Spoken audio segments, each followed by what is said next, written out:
Hello दोस्तों, कैसे हैं आप सभी लोग। उम्मीद करता हूँ सभी अच्छे होंगे। लास्ट लेक्चर में जो हमने बीएनएस का सेक्शन नंबर 24 तक जो है कंप्लीट कर लिया था। आज जो है सेक्शन नंबर 25 से स्टार्ट करेंगे। कंसेंट के जितने भी सेक्शन हैं, जनरल एक्सेप्शन चैप्टर नंबर 3 हम कवर कर रहे हैं, जनरल एक्सेप्शन। ठीक है,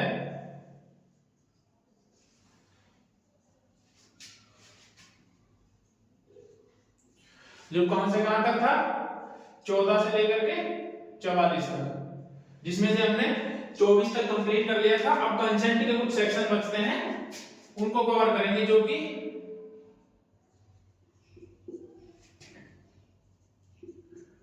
25 से 28 और 30। ठीक है, ये चार पांच सेक्शन हैं जो आज हम कवर करेंगे।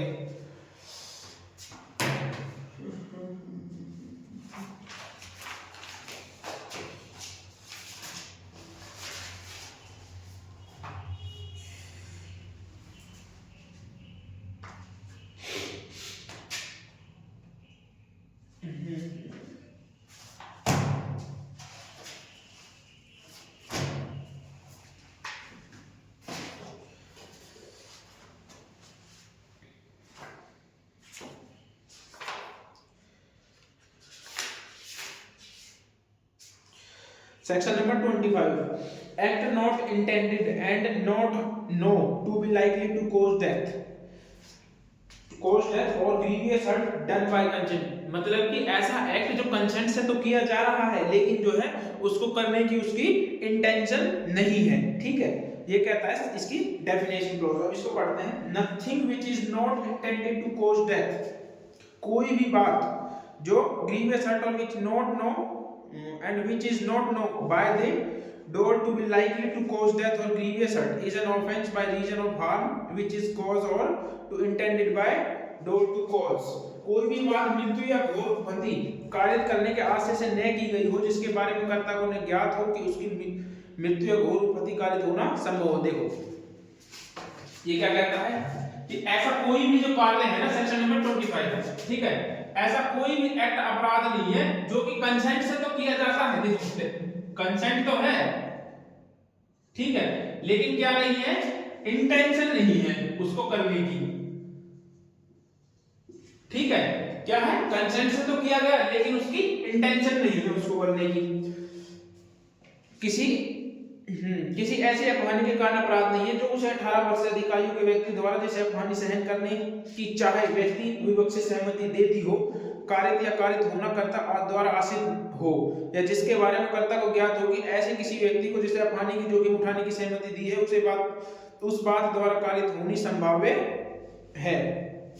तो ये दो ही बातें कहता है। पहला, जो कंसेंट ली है वो 18 ईयर के प्लस की होनी चाहिए, तभी वो कंसेंट मानी जाएगी। दूसरा कहता है जो वो एक्ट करता है ना, उसको उसमें जो है इंटेंशन नहीं होती। ठीक है, उसको जो है उसकी इंटेंशन नहीं होती उसमें उस एक्ट को करने के लिए।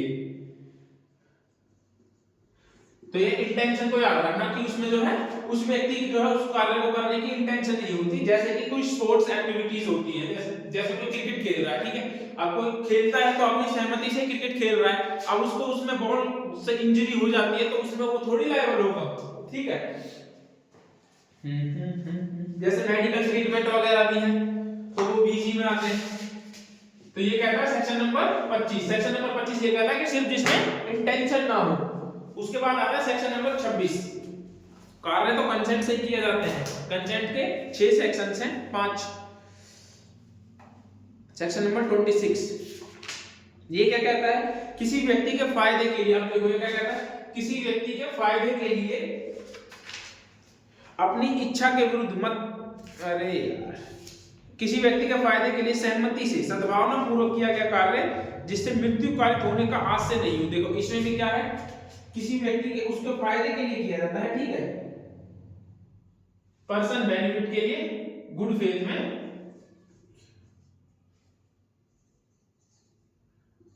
गुड फेथ में किया जाता है। किस लिए, for person benefit.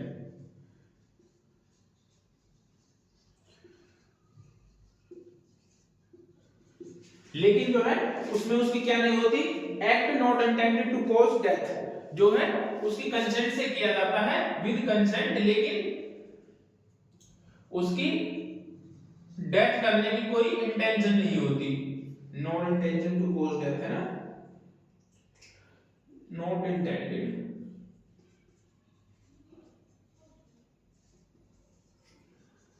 To cause death. ठीक है, तो ये तीन चीजें कहता है सेक्शन नंबर 26 की जो डेफिनेशन क्लॉज है वो कहता है कि गुड फेथ में कोई एक्ट किया गया है उस व्यक्ति के फायदे के लिए और उसकी सहमति से किया गया है। और लास्ट में कहता है कि जो एक्ट जो किया गया है ना वो उसमें उस एक्ट के करने की जिससे उसकी डेथ या उसको ग्रीवियस हर्ट कॉज हो रहा है उसमें उसकी इंटेंशन नहीं थी उसको करने के लिए। ठीक है, एक बार पढ़ते हैं। कोई भी बात जो मृत्यु कारित करने के आशय से न की गई हो किसी ऐसी अपहानि के कारण अपराध नहीं है जो उस बात से ऐसे किसी ऐसे व्यक्ति को जिसके फायदे के लिए सद्भावना पूर्वक किया जाए। देखो कोई भी बात क्या कहता है, पहले कोई भी एक्ट किया गया, ठीक है, ये क्या कहता है without intention to cause death, मतलब किसी व्यक्ति को मारने के लिए जो है वो एक्ट नहीं किया गया, उस व्यक्ति के फायदे के लिए वो एक्ट किया गया था। यही है जो मैंने ऊपर लिखा था डेफिनेशन क्लॉज में, ठीक है। और जिससे उस अपहानि को सहने या उस अपहानि का जोखिम उठाने के लिए चाहे अभिव्यक्ति अभिव्यक्त से सहमति दे दी हो, कारित हो या कारित करने का कर्ता का आशय हो या कारित होने की संभाव्यता कर्ता को ज्ञात हो। ठीक है, अब इसमें लास्ट में लाइन कहता है कि उसने जो है कंसेंट तो दे दी थी, ठीक है, अब उसको चाहिए मालूम हो कि इससे जो है क्या हो सकता है, जोखिम हो सकता है, उसको भले ही उसको नॉलेज भी हो, लेकिन जो है उसकी इंटेंशन नहीं थी उसको हर्ट करने की या उसकी डेथ कमिट करने की। ठीक है, तो ये कहते हैं चार चीजों को याद रखना, 25 में सिर्फ इंटेंशन थी, नॉलेज नहीं थी वहां पर। ठीक है, यहां पर जो है इंटेंशन नहीं है लेकिन नॉलेज भले ही हो, चाहे किसी व्यक्ति को किसी एक्ट से जो है डेथ हो सकती है, बट उसकी इंटेंशन नहीं थी उसको मारने की। लास्ट की लाइन में कहता है इंटेंशन वाली जैसे इसमें एक इलस्ट्रेशन है, इसको देखना। ए जो है एक सिविल सर्जन एक सर्जन होता है, ठीक है, यह जानते हो कि विशिष्ट शल्य क्रिया को डी को जो वेदनापूर्ण व्याधि से ग्रस्त है और जो डी जो है वो किसी वेदना से मतलब कि इंजरी वगैरह से जो है ग्रस्त है या फिर किसी रोग वगैरह से ग्रस्त है और उसकी जो है डेथ होने की संभावना है, किंतु जो डी है ना वो मृत्यु कारक जो ए है वो उसका इलाज करता है, इस गुड फेथ में करता है कि जो है वो उसकी शल्य क्रिया करे और जो है उसकी जान बचा ले। लेकिन जो क्या होता है और उसकी जो है इंटेंशन नहीं होती डी को हार्म कॉज करने की या फिर डी की डेथ करने की। यदि ऐसे में डी की डेथ हो भी जाती है तो भी जो होगा वहां पर ए जो होगा लायबल नहीं होगा। ठीक है, क्यों? क्योंकि वो एक तो डी के सहमति से किया गया था, दूसरा उसके फायदे के लिए किया गया था, और तीसरा उसकी कोई इंटेंशन नहीं थी ऐसा करने के लिए। जो भले ही उसको नॉलेज थी इस बात की कि यदि मैं कोई ऐसा ये कार्य कर रहा हूं इसमें इसकी जान भी जा सकती है। ठीक है, उसके बाद आते हैं सेक्शन नंबर 27। सेक्शन नंबर 27 क्या कहता है? संरक्षक द्वारा या उसकी सहमति से शिशु या विकृचित व्यक्ति के फायदे के लिए सद्भावना पूर्वक किया गया कार्य। देखो सेक्शन नंबर 27 ये क्या कहता है? देखो गार्जियन या उसका कोई चाइल्ड है या विकृचित व्यक्ति के फायदे के लिए सद्भावना पूर्वक कोई एक्ट किया जाता है तो वो भी जो है अपने आप में ऑफेंस नहीं होगा। ठीक है, इसमें जो चाइल्ड की एज दे रखी है ना वो 12 साल 12 इयर्स। ठीक है, इसको याद रखना टाइम पीरियड को जो 12 ईयर। और मेडिकल में जो कंसेंट की बात होती है ना कि डॉक्टर ने कंसेंट ली या नहीं ली तो ट्रीटमेंट की जरूरत पड़ गई, तो मेडिकल के वे में जो कंसेंट होगी मेडिकल में वो 12 इयर्स मानी जाएगी वो भी। ठीक है, मेडिकल के पर्सपेक्टिव से यदि ये आ जाता है कि कोई डॉक्टर जो किसी का इलाज कर रहा है तो कंसेंट का जब सवाल आ जाए तो वहां पर जो होगी 12 साल ही माना जाएगा वहां पर। ठीक है, और 27 में यही कहता है कि कोई भी गार्जियन या फिर जो शिशु या विकृत व्यक्ति के फायदे के लिए कोई भी एक्ट किया जाता है गुड फेथ में तो वो भी क्या होगा, वो भी कोई अपने आप में ऑफेंस नहीं है। कोई भी बात जो 12 वर्ष के कम आयु के व्यक्ति या विकृत व्यक्ति के फायदे के लिए सद्भावना पूर्वक उसके संरक्षक या विधि पूर्वक बाहर साधक या किसी अन्य व्यक्ति द्वारा दो अभिव्यक्ति अभियोग से सहमति से की जाए। देखो कोई भी बात की गई है जो कि जो 12 वर्ष से कम आयु है उसके गार्जियन के सहमति से या फिर जो है किसी लॉफुल जो गार्जियन उसकी सहमति से उसके गुड फेथ में, ठीक है, उसके भले कार्य के लिए जो है उसके कंसेंट से कोई एक्ट किया गया है और उससे उसको कोई हानि हो जाती है तो उसके लिए वो कोई लायबल नहीं रहेगा। परंतु इसमें कुछ अपवाद हैं। देखो जैसे कि पहला इसमें यदि उसको डेथ करने की इंटेंशन थी, ठीक है, पहला उसने डेथ करने की इंटेंशन थी, उसने डेथ की या फिर उसने अटेम्प्ट किया, उसने ग्रीवियस हर्ट कॉज किया। फिर तीसरा कहता सी कहता है वॉलंटियरली इसने हर्ट या ग्रीवियस हर्ट किया, ये अंगशैथिल्य गंभीर रोग या फिर प्रयोजन से नहीं गई हो, ठीक है। फोर्थ फिर दुष्प्रेरण कहा जाता है। इलस्ट्रेशन ज्यादा इंपॉर्टेंट इसके है नहीं, एक बार पढ़ लेना, बस रीड कर लेना ऊपर ऊपर से।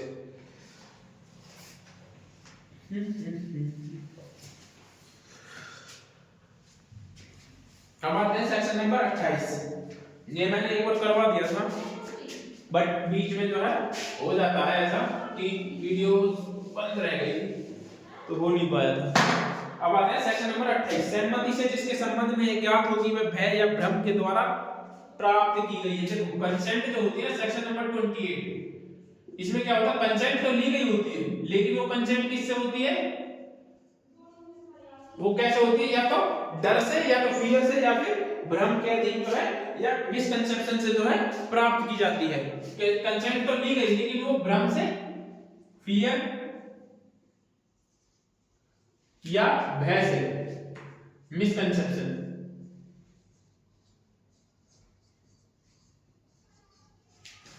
उल्टा लिख दिया, फियर का भय होता है, भ्रम का मिसकंसेप्शन होता है, ठीक है। तो इन दोनों तरीकों से यदि कोई कंसेंट प्राप्त की गई है तो इन दोनों का इफेक्ट जो होगा ना, वो कंसेंट क्या होगी, वो वॉइड हो जाएगी, ठीक है। ये याद रखना है, वो कॉन्ट्रैक्ट एक्ट पढ़ाएंगे आगे, तब बताएंगे कि कौन सी कंसेंट जो होती है कब वैलिड होती है, कब वॉइड होती है। जो सेक्शन 10 की कंडीशन को फुलफिल करे ना, वही सिर्फ जो होगा एक वैलिड कॉन्ट्रैक्ट वाला जो कॉन्ट्रैक्ट एक्ट में जब हम पढ़ेंगे तो उसको देख लेना आप लोग। तो ये कहता है कि यदि वह कोई संपत्ति ऐसी संपत्ति नहीं है जो इस संहिता के अधीन किसी धारा से आश्रित है, यदि वह संपत्ति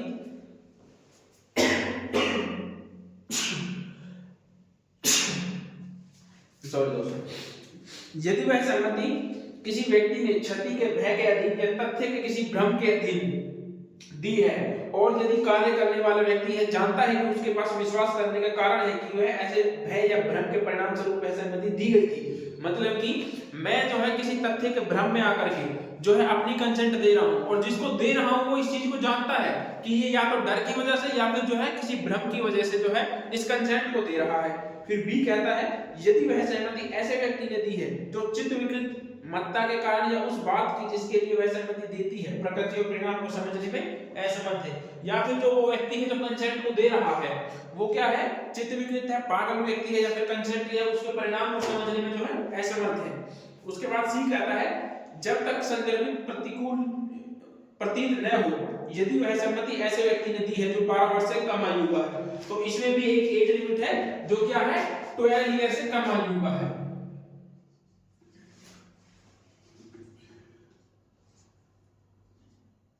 चल जा भाई,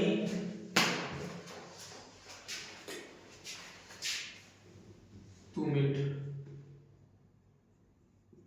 12 ईयर से कम का है, ठीक है।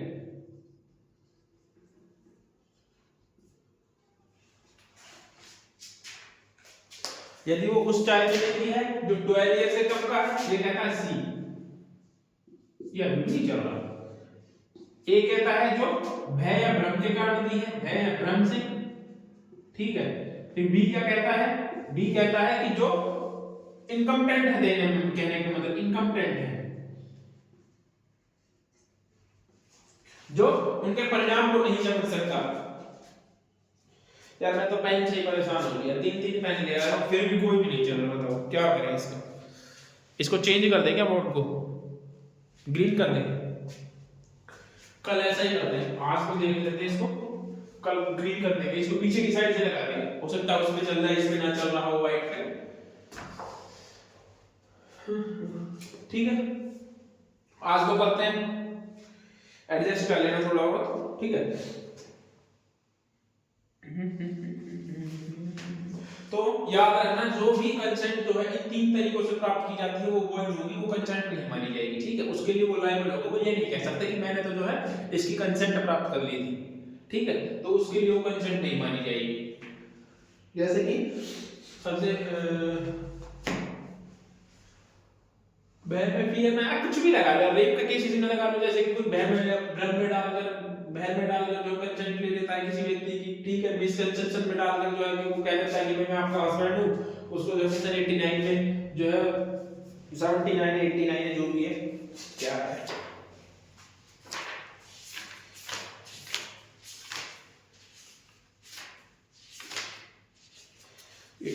नहीं है,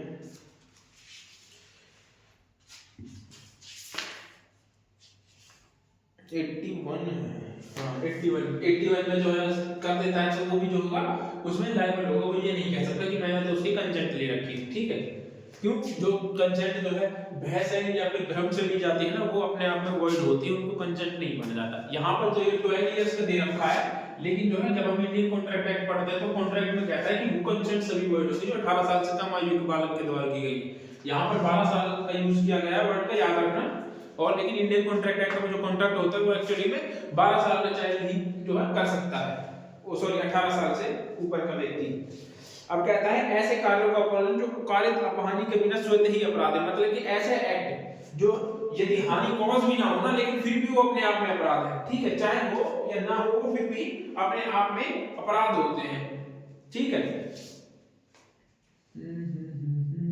जैसे कि डकैती का अटेम्प्ट करना, ये जब तक चाहे हो चाहे ना हो, ये अपने आप में ही अपराध है। स्टेट के अगेंस्ट जो है वॉर करना, ये अपने आप में ही अपराध है, चाहे आप करो चाहे ना करो, आपने प्रिपरेशन भी करी है तब भी अपराध है, ठीक है। जैसे कि एक मिसकैरेज का भी आता है इसमें, तो मिसकैरेज का भी एक ऐसा ऑफेंस है जो अपने आप में अपराध है। इसमें क्या कहता है सर, धारा 25, 26 और 27 के अपवादों का विस्तार वहां नहीं जो किसी अपहानि के बिना स्वतः ही अपराध है, जो उस व्यक्ति को, मतलब कि धारा 25, 26 और 27 जो है वहां लागू नहीं होगी, जो एक्ट अपने आप में ही ऑफेंस है, ठीक है, चाहे वो हो या ना हो, अपने आप में ही ऑफेंस है, तो उनके लिए जो होगी वो सेक्शन 25, 26, 27 जो है लागू नहीं होगी वहां पर। जैसे कि इसमें इलस्ट्रेशन में देखो, गर्भपात करना, जब तक कि वह उस महिला को जीवन बचाने के प्रयोजन से गुड फेथ में ना किया जाए, किसी अपहानि के बिना भी, जो उसने उस महिला को कारित हो या कारित करने का आशय हो, स्वतः ही अपराध है। चाहे क्या है, गर्भपात करना जो है स्वतः ही अपराध है, चाहे उस महिला को जो इंजरी हो या ना हो। यदि एक्सेप्शन एक है, यदि उसको जीवन बचाने के लिए गुड फेथ में वो ना किया गया हो, ठीक है, इसलिए वह ऐसी अपहानि के कारण अपराध नहीं है, और ऐसे गर्भपात कराने के लिए उस महिला या उस संरक्षक की सहमति से उस कार्य को न्याययुक्त नहीं बनाती, तो वो जो एक्ट होगा ना वो लॉफुल नहीं बन जाएगा, ठीक है। अब आते हैं सेक्शन नंबर 30, लास्ट सेक्शन है कंसेंट का। सम्मति के बिना किसी व्यक्ति के फायदे के लिए गुड फेथ में किया गया कार्य, ठीक है। इसमें सबसे अच्छा एग्जांपल होता है डॉक्टर्स का। डॉक्टर्स का किस तरीके से, मान लीजिए डॉक्टर्स के पास जो है इमरजेंसी में कोई एक्सीडेंटल केस आता है, ठीक है, अब वहां पर वो किसी की कंसेंट नहीं ले सकता। मान लीजिए कि कोई चाइल्ड है 10 साल का, अब उसकी कंसेंट कहां से ले, कोई उसके साथ है नहीं, कोई अननोन उसको ले आया हॉस्पिटल में, तो चाहे वहां पर वो विदाउट कंसेंट भी एक्ट कर रहा है, और वहां पर उसको नॉलेज भी होती है, डॉक्टर्स को ये पता भी होता है कि इसकी डेथ भी हो सकती है, लेकिन उसकी इंटेंशन नहीं होती, ठीक है, और वो क्या करता है, विदाउट कंसेंट जो है उसका इलाज स्टार्ट कर देता है, तो यदि वो उसकी डेथ भी हो जाती है तो डॉक्टर उसमें लायबल नहीं होगी। ये कहता है सेक्शन नंबर 30। क्या कहता है section number 30? Section number 30, consent के बिना, विदाउट कंसेंट, ठीक है,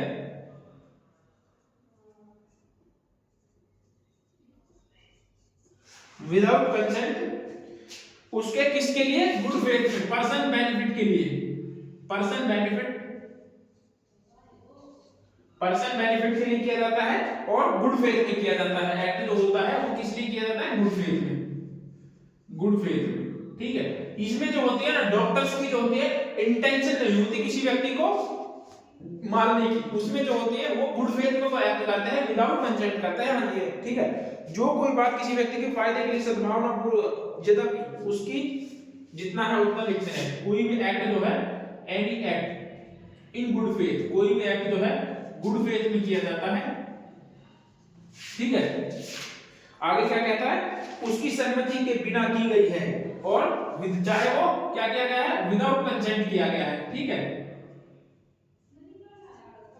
विदाउट कंसेंट किया गया है। उसके बाद कहता है ऐसे किसी अपहानि के कारण अपराध नहीं है जो उस बात से उस व्यक्ति के कारित हो जाए। ऐसी परिस्थितियां, यदि ऐसी परिस्थितियां हैं कि उस व्यक्ति के लिए यह असंभव हो कि वह अपनी सहमति प्रकट करे, मतलब कि वो अपनी जो सहमति है वो प्रकट करने में असमर्थ है, या वह व्यक्ति सम्मति देने के लिए असमर्थ हो या उसका कोई संरक्षक या विधि पूर्वक भाषा तक कोई व्यक्ति न हो। मतलब कि यदि कोई व्यक्ति जो है मेजर है लेकिन वो अपनी कंसेंट नहीं दे सकता, वो ऐसी कंडीशंस में है उस टाइम पे, या और जो है उसके यदि वो माइनर है लेकिन उसके लीगल गार्डियन जो है वहां पर नहीं है उस टाइम पे, तो वो क्या करेगा, सम्मति प्राप्त करना संभव और ऐसे समय पर सम्मति अभिप्राप्त करना संभव हो कि वह फायदे के लिए की जा सके। और जो है उस समय कंसेंट लेना जो है लेने का समय ना हो उसके पास पर्याप्त है, और वो जो कोई एक्ट कर देता है तो उसके लिए जो होगा वो लायबल नहीं होगी। याद रखना, देखो इसमें जो है इंटेंशन नहीं होती किसी को, नॉट इंटेंशन, ठीक है, इंटेंशन, लेकिन उसको नॉलेज होती है इस चीज की, नॉलेज होती है।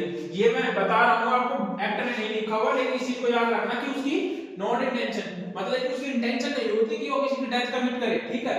और यदि उसकी इंटेंशन है ना तो फिर वो इसका लाभ नहीं ले सकता डॉक्टर्स। जैसे इसमें इलस्ट्रेशन को देखते हैं, इसमें कुछ अपवाद हैं, वो अपवाद वही हैं जो सेक्शन नंबर 28 के थे, 27 और 28 के,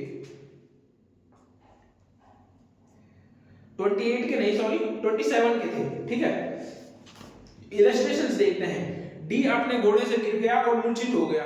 ए एक डॉक्टर्स हैं, यह विचार किया कि डी के कपाल पर शल्य क्रिया आवश्यक है। मतलब कि डी के कपाल को क्या बोलते हैं, ट्रीटमेंट बोलते हैं, इसमें समझना, ट्रीटमेंट कपाल पर जो है शल्य क्रिया आवश्यक है। ए डी की मृत्यु कालित करने का आशय न रखते हुए किंतु सद्भावना पूर्वक डी के फायदे के लिए। अब ए जो होता है ना, ठीक है, ए जो होता है गिर जाता है लेकिन डी डॉक्टर होता है, अब तो वो उसकी वो डी ए जो होता है, सॉरी यहाँ पे डी ए है, कुछ भी लगा लो तो बात एक है, ठीक है। मान लीजिए कि डी जो है अपने घोड़े से गिर जाता है और वो मूर्छित हो जाता है, और मैं एक डॉक्टर हूं, मतलब ए एक डॉक्टर है, तो जो होगा मैं उसकी कंसेंट के बिना जो है उसका ट्रीटमेंट करता हूं, किंतु सद्भावना पूर्वक करता हूं, गुड फेथ में, ठीक है, गुड फेथ में करता हूं, उसको इंजरी करने के लिए नहीं करता, ठीक है।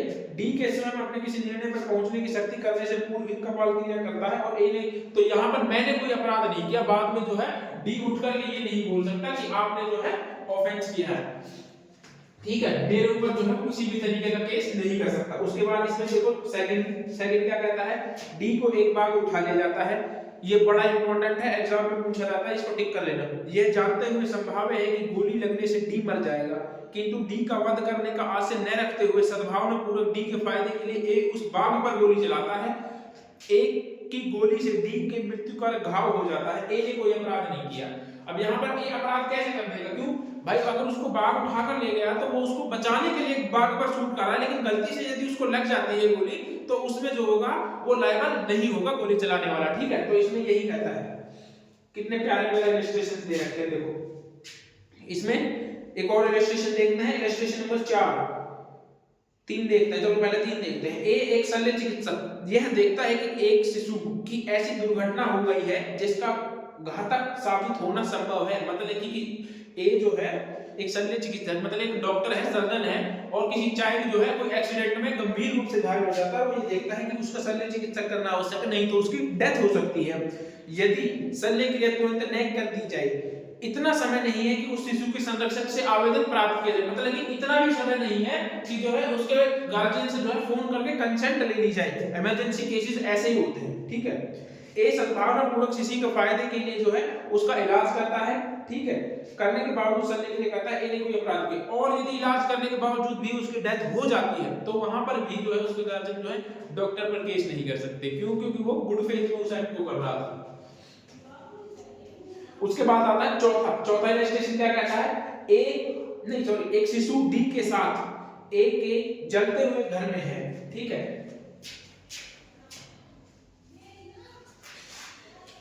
क्या कहता है, एक शिशु डी के साथ ए एक जलते हुए घर में है, घर के नीचे लोग एक कंबल तान लेते हैं, ठीक है।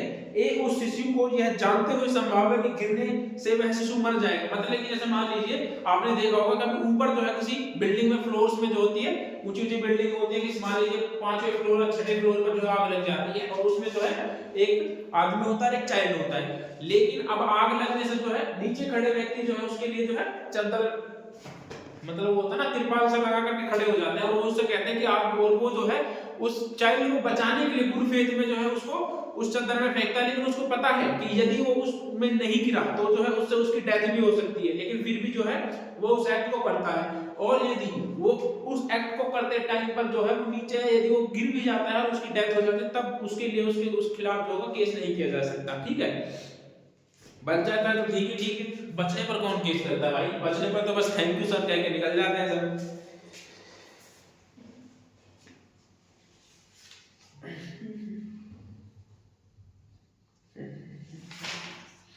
अब आते हैं section number 30, communication made in good faith, ठीक है। सेक्शन नंबर 31, सेक्शन नंबर 31,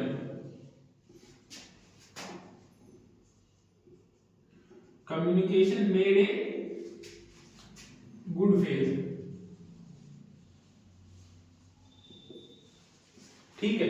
मतलब कि यदि जो है इसमें भी आप ऐसे इलस्ट्रेशन लगा दी, मैं किसी को न्यूज दे दूं, जैसे मान लीजिए कि मैं बाहर हूं और किसी को जो अटैक आ गया किसी व्यक्ति को, और मैंने उसके घर पर फोन करके बोल दिया कि जो इसको अटैक आ गया आप इसको ले जाइए। अब इस खबर को सुनते ही जो है उसके घर में जो है कोई पैनिक हो जाता है, उसकी डेथ हो जाती है इस खबर की वजह से। तो अब इसमें मैंने तो इसको गुड फेथ में दिया था, तो क्या अब इसमें मैं लायबल रहूंगा?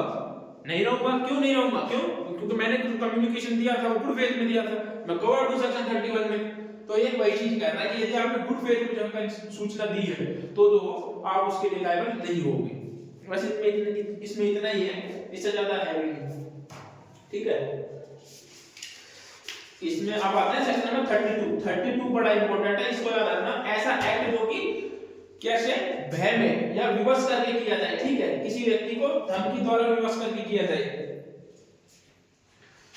ऐसा एक्ट जो किसी व्यक्ति को धमकी द्वारा विवश करके किया जाए।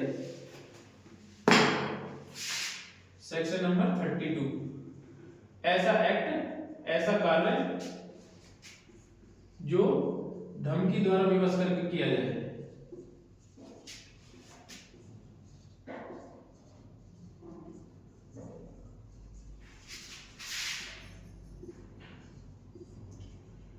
अब देखिए, मतलब कि मुझे जो है किसी ने धमकी दी या फिर जो है मेरे चाइल्ड को किसी ने किडनैप कर लिया, ये बोला कि जो है तुम उस व्यक्ति के घर पे जो है चोरी करो जा करके, और मैं चोरी कर लेता हूं, तो क्या मैं वहां पर लायबल रहूंगा? नहीं रहूंगा। क्यों? क्योंकि मुझे विवश किया गया था कोई भी एक्ट करने के लिए, ठीक है। मैंने अपनी इच्छा से तो वो नहीं किया, लेकिन जो है मुझे विवश करके वो एक्ट करवाया गया, तो जो होगा वहां पर मैं लायबल नहीं होऊंगा। लेकिन यहाँ पर कुछ एक्सेप्शन है, ठीक है। इसमें दो एक्सेप्शन है कि यदि उन दो एक्ट को छोड़ करके मैं कोई भी एक्ट करता हूं तब तक मैं लायबल नहीं रहूंगा। यदि मैंने वो दो एक्ट किए तो मैं लायबल हो जाऊंगा। अब वो दो एक्ट कौन कौन से हैं? फर्स्ट तो कहता है कि ऐसी पनिशमेंट जिसकी डेथ पनिशमेंट है, ऐसा ऑफेंस जिसकी पनिशमेंट डेथ है।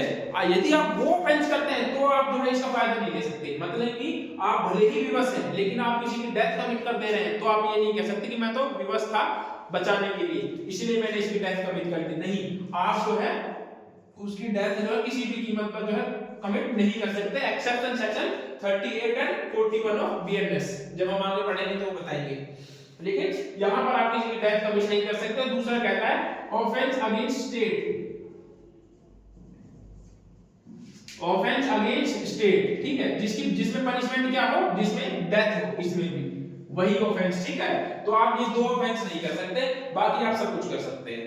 आपको बचाव मिल जाएगा इन दो को छोड़ करके, ठीक है।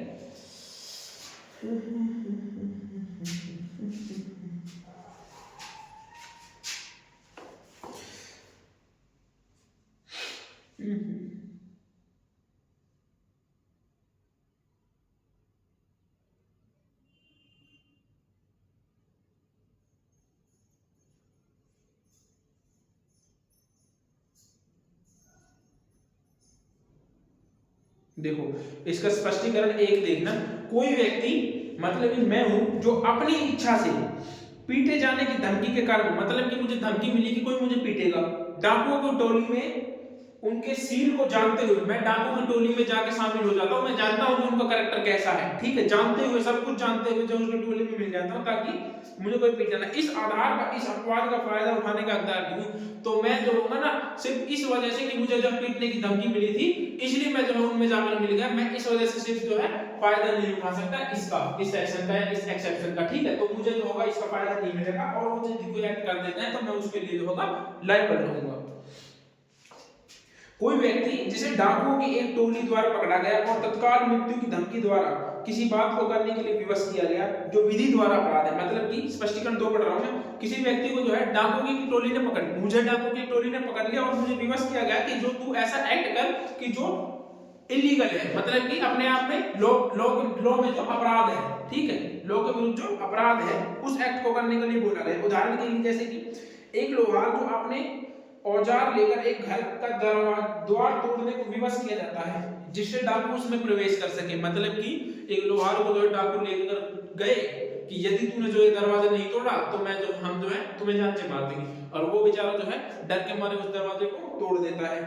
इस अपवाद का फायदा उठाने के लिए वो हकदार है। ऑब्वियसली वो हकदार है, क्यों भाई? पहले अपनी जान बचाने का उसको राइट है। यदि वो नहीं करेगा तो उसको वो मार देंगे, और ना ही उसने कोई ऐसा ऑफेंस किया इन दोनों में से जो ऑफेंस अगेंस्ट स्टेट हो जिसकी पनिशमेंट डेथ हो या फिर डेथ से कमिट ऑफेंस हो, ठीक है। और यदि मान लीजिए कि यदि वो घर में घुस गए और उन्होंने किसी को डेथ कर दी, ठीक है, अब उसको तो उसने तो सिर्फ ताला तोड़ा, उसको थोड़ी ना पता है कि उन्होंने डेथ की कि क्या की है, ठीक है, उसकी इंटेंशन तो नहीं थी ना वो करने की, तो वो जो होगा उसमें लायबल नहीं होगी। ये सब चीजें जो कोर्ट देखती है। अब आते हैं सेक्शन नंबर 33 पर, एक्ट कॉजिंग लाइट हार्म, ठीक है। एक्ट कॉजिंग लाइट, तुच्छ हानि कारित करने वाले कार्य, जो छोटे मोटे एक्ट होते हैं ना वो अपने आप में जो है अपराध नहीं होते, ठीक है। छोटे मोटे एक्ट अपने आप में अपराध नहीं होते। छोटे मोटे जैसे आप जो है कहीं पर जाने के लिए मीटिंग में सूट वूट पहनकर जो है रेडी हुए और आप जैसे ही निकले पता चला आपको बगल में जो है नाली साफ करने वाला जो कर्मचारी था वो आया होगा, तो वो साफ करा था और आपके ऊपर डल गई उसमें से छींटे लग गए, आपके कपड़े खराब हो गए, तो आप इस चीज के लिए उसके ऊपर केस थोड़ी कर दोगे। क्यों भाई? छोटे मोटे हैं कार्य होते रहते हैं। यदि इस तरीके छोटे मोटे कार्यों के लिए जो है एक्ट के लिए जो है केसेस करने लगे तो न्यायपालिका तो जो है इनको सुलझाने में लगी रहेगी पूरे दिन। और जो है इसकी एक परिभाषा, इसकी एक मैगजीन है D minimus non curate lakhs की, ठीक है, सेक्शन नंबर 33 की।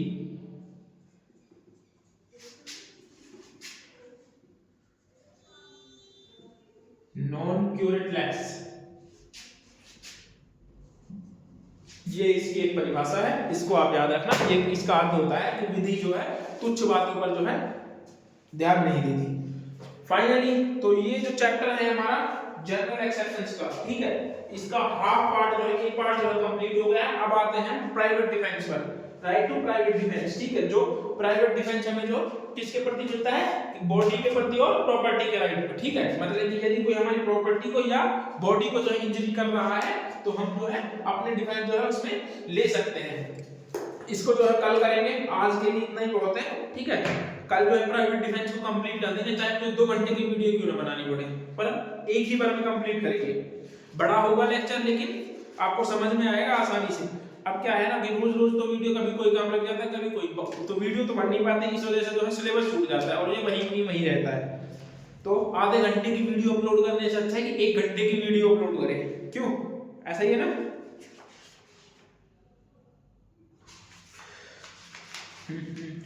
अच्छा, तो ये तो हमने कर लिया। अब मैं कुछ केसेस जो है एक दोबारा से आपको रिकॉल करवा देता हूँ, ठीक है। उससे क्या होता है कि आप लोगों की प्रैक्टिस भी हो जाएगी और मुझे याद भी हो जाएगी। मुझे भी अच्छे से, मतलब ऐसे याद नहीं है, मैं आपसे पूछ के जो है कर लूंगा आपके थ्रू ही। सबसे पहले किया था हमने सेक्शन नंबर 14 में कोई केस था बताओ? 14 में भी नहीं किया था, 15 में भी नहीं किया था, 16 में भी नहीं किया था, 17 में उसमें भी नहीं किया था। अरे याद नहीं आते, 17 में भी नहीं था, लेकिन कौन सा है? सेक्शन नंबर 14 में 2 केसेस थे, आर वर्सेस जॉनसन, जिसमें उसके हस्बैंड जो है 6 वर्ष तक गायब हो जाता है लेकिन वो फिर आता है।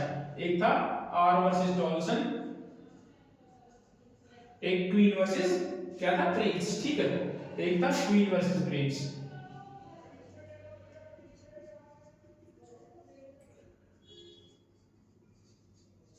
क्वीन वर्सेस प्रिंस का था। और उसके बाद जो सेक्शन थे वो कुछ थे, सेक्शन नंबर 19 में, सेक्शन नंबर ये तो 14 के हैं, 19 के जो हैं, 19 के पहले था डडले एंड स्टीफन का था, ठीक है। और वर्सेस डडले एंड स्टीफन का था, एक तो स्टीफन और डडले वाला, ठीक है। एक ब्राउनिंग वर्सेस स्टेट था इसी में, ब्राउनी वर्सेस स्टेट, ठीक है। एक क्या था, यूएस वर्सेस होम्स, ठीक है। और कौन सा था, एक और केस था ना इसमें, अरे यार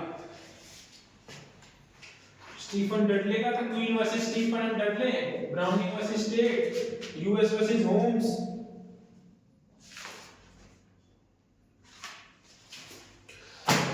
एक मिनट यार, केस यार क्यों नहीं यार। अच्छा जब तक आप ये बताओ कि जो स्टीफन का केस था इसमें जज कौन थे, जज का नाम क्या था इसमें, इसमें जज कौन थे, ठीक है।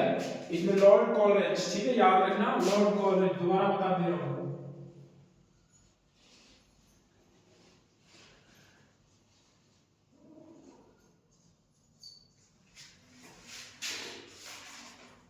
या केसेस याद नहीं रहते हैं, एक ना एक तो केसेस तो मैं भूल ही जाता हूँ हमेशा।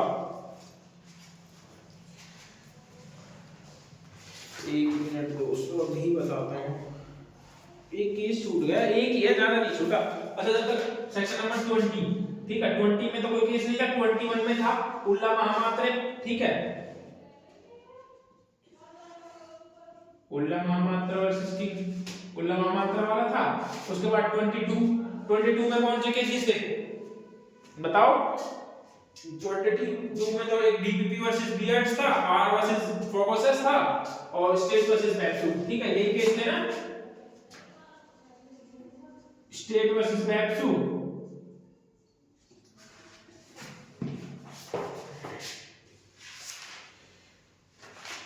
और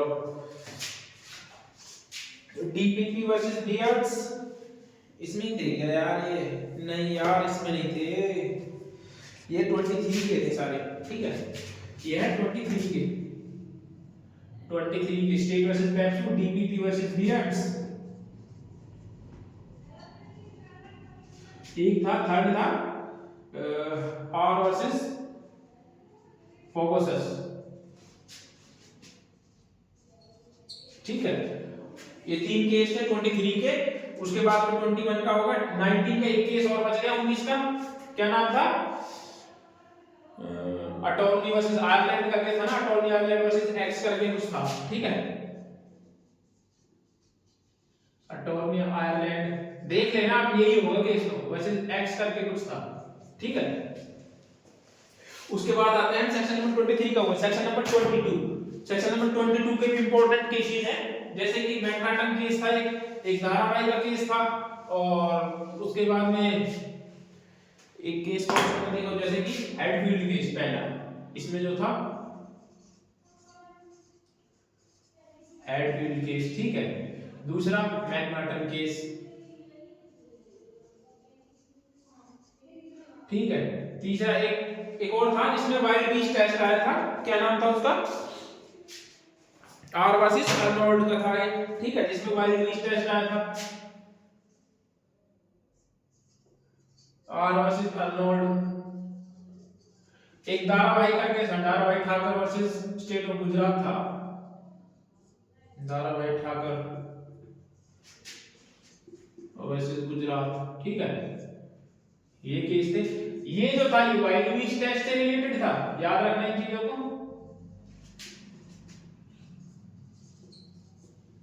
और हेडफील्ड केस था डिलीशियस टेस्ट, ठीक है, भ्रम का जो टेस्ट होता है ना कि कोई व्यक्ति भ्रम में था या नहीं था, तो ये उस चीज को देखने के लिए था। उसके बाद में कुछ और केसेस थे क्या, ये था 22 के, 23 के लिखवा दिए, 24 के, 23 के लिखवा दिए, 24 में तो था नहीं इंटॉक्सिकेशन, 25 में भी नहीं था कंसेंट में, 26 इसमें भी नहीं था कंसेंट से कि गुड फायदे के लिए किए जाते हैं उसके, बट इंटेंशन नहीं होती। 27 में फिर वो चाइल्ड वगैरह का था, 28 में कंसेंट का था जो भ्रम भय के कारण प्राप्त करी जाए, 29 में फिर अपवर्जन होगा, 30 में फिर डॉक्टर्स वाला आ गया, गुड फेथ को एक्ट किया, 31 में कम्युनिकेशन आ गया, उसके बाद 32 में विवश करके, ठीक है। 32 में एक केस था, कौन सा हॉस्पिटल था,